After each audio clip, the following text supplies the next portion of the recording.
दोस्तों, शासन प्रशासन द्वारा हर विभाग के कार्यालय पंचायत स्तर पर, ग्रामीण स्तर पर भी खोले हुए हैं, जिनकी समस्याएं अगर स्थानीय तौर पर सुलझाई जाए तो आम नागरिकों की समस्या स्थानीय तौर पर ही खत्म हो सकती है। लेकिन आजकल ग्राम पंचायतों में जन सुनवाई बंद हो चुकी है और लोग कलेक्टर कार्यालय पहुंचकर कलेक्टर महोदय को जन सुनवाई में अपना आवेदन देकर गुहार लगाते हैं। मंगलवार को कितने लोग कहां-कहां से जन सुनवाई में पहुंचे, आइए हम बताते हैं।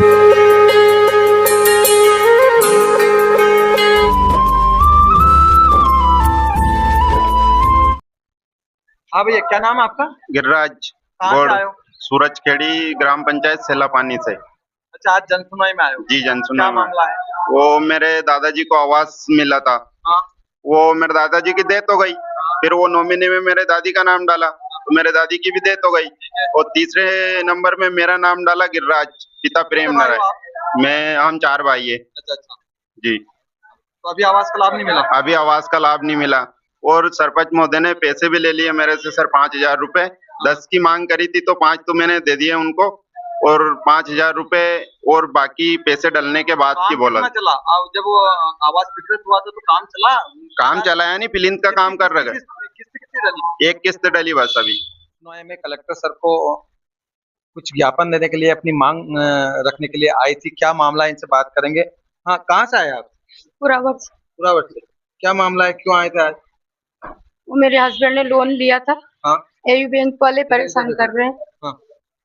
उनको कैंसर हो गया था, 2 साल से खूब इलाज करवाया, बहुत इलाज करवाया, पर कुछ भी नहीं हुआ, खत्म हो गई। और अब बैंक वाले परेशान कर रहे हैं। उनने किसी भी प्रकार का कोई इंश्योरेंस नहीं किया है। क्या नाम था? राधेश्याम कारपेंटर। हाँ। कैंसर के चलते उनकी मृत्यु हो गई है और अब बैंक वाले बोल रहे हैं कि बोले पैसा तो आपको भरना पड़ेगा। तो नहीं जब लोन लिया था तो इंश्योरेंस तो हुआ होगा ना? नहीं किया सर। मैंने पूछा था, प्रॉपर्टी मेरे नाम से, मैंने पूछा था उन लोगों को कि भैया इंश्योरेंस कैसा है, किस किस का है। उनने मेरे को बताया पति पत्नी दोनों का है और मेरा साइन लिया। और आप मेरे साइन लेने के बाद आप मेरे को बोल रहे हैं, बोले किसी भी प्रकार का इंश्योरेंस नहीं है, अनसिक्योर लोन है। तो अपन क्या चाहते हैं आप? सर अब आप मेरे घर की स्थिति देखिए, मेरे बच्चे, मैं उनको लेके कहाँ जाऊँ। मेरे पति की तो मृत्यु हो गई है और मैंने 10-12 लाख रुपए सब मेरे मोहल्ले पड़ोस वाले देखने वाले कर्ज करके मैंने उनको इलाज करवाया है। कुछ आयुष्मान से हुआ और कुछ कर्ज भी किया है। तो मैं अब उनको लेके कहाँ जाऊँ? एक घर है मेरे पास में, वो प्रॉपर्टी वाले अगर आप चाहते हैं कि कोई भी बैंक वाला आपको परेशान ना करे? सर अगर इंश्योरेंस होता तो आज वो बैंक इंश्योरेंस वाले बैंक वाले को पैसे देते। तो गलती उनकी है, बैंक वाले गलती उनकी है, मेरी गलती नहीं है। उनकी गलती से हम क्यों भुगते? मैं और मेरे बच्चे क्यों भुगते? तो सर, राजगढ़ वालों, ये महिला है जो उनके पति की डेथ हो चुकी है और बैंक वाले इनको परेशान कर रहे हैं। तो राजगढ़ वालों, खिलचीपुर तहसील से 2 किसान भाई अपनी मांग को लेकर जन सुनवाई में आए थे। इनसे बात करेंगे। क्यों दादा, क्यों आए आज? सर हमारा जो पंजे में नाम कट रहा, तो ये हमने जब पंजे निकाली तो इसमें देखा गया तो इसमें हमारा नाम स्पष्ट कट रहा। और ये जो हमारा जो पुराना जो सर्वे नंबर है इसमें हमारा नाम है, लेकिन जिसमें जो खाता का जो बंटवारा हुआ उसमें हमारे पास जमीन भी नहीं है और जमीन में से नाम भी कटवा दिया हमारा। किसने कटवाया? सर ये हमारे अंकल जी और ने कटवाए। हमारे पिताजी गुजरने के बाद इनने बंटवारा कर लिया 1 महीने बाद। तो आप क्या चाहते हो? सर इस बंटवारे में हमारा नाम भी जाना चाहिए और हमारी जमीन भी हमको दिलवाना चाहिए। क्या किसका है उस जमीन पे? जमीन पे सर ये जो 3-4 भाई है ना, श्रीलाल, हीरालाल और गीसालाल और इंदर सिंह, और इन सभी ने इनके नाम करवा के और सारी जमीन पे इनका कब्जा है 3-4 भाई का। तो अपन क्या चाहते हैं अभी? सर हमारा कब्जा और हमारा ये जो हम नाम पर जमीन आपके भी हो? हाँ, नाम पर जमीन हमारे भी हो। क्या नाम है आपका? दीरप सिंह नाम सर। कौन सा गांव? मोतीपुरा, तहसील खिलचीपुर, जिला राजगढ़। क्या मामला है? ये जन सुनवाई में तार के बिजली करंट हमारे घर के ऊपर निकल गया बाबू। हाँ, फिर? वो कोई सुनवाई नहीं हुई। अगदा नहीं लगी साहब के कौन से गांव पास। जामी। जामी। हाँ। और क्या नाम है आपका? देव सिंह। आपके मकान के ऊपर से तार निकल रहे हैं। हाँ। पूरी बस्ती का पूरे हरिजन मोहल्ले के ऊपर। पूरे गांव वालों को परेशानी है? पूरे मोहल्ले वाले। हरिजन मोहल्ला कौन एड्रेस कितने लाइट पंप वाले, मतलब ये हो रही समस्या। देखो ना, आप पढ़ लो। ये फोटो दिखाओ।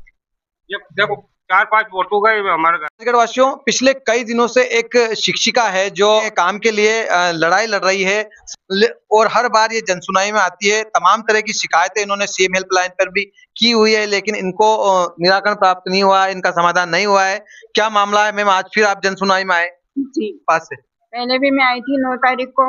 मैंने बहुत सारे आवेदन दिए थे, लेकिन सारे आवेदनों पर कोई कार्रवाई नहीं हुई। ऊपर से फिर शिक्षा विभाग के लोग झूठा निराकरण डाल रहे हैं कि ये तो आदतन शिकायत करता है, इनकी शिकायतें को विलुप्त की जाए। इनके आवेदनों पर तो कलेक्टर सर ने भी कार्रवाई नहीं की।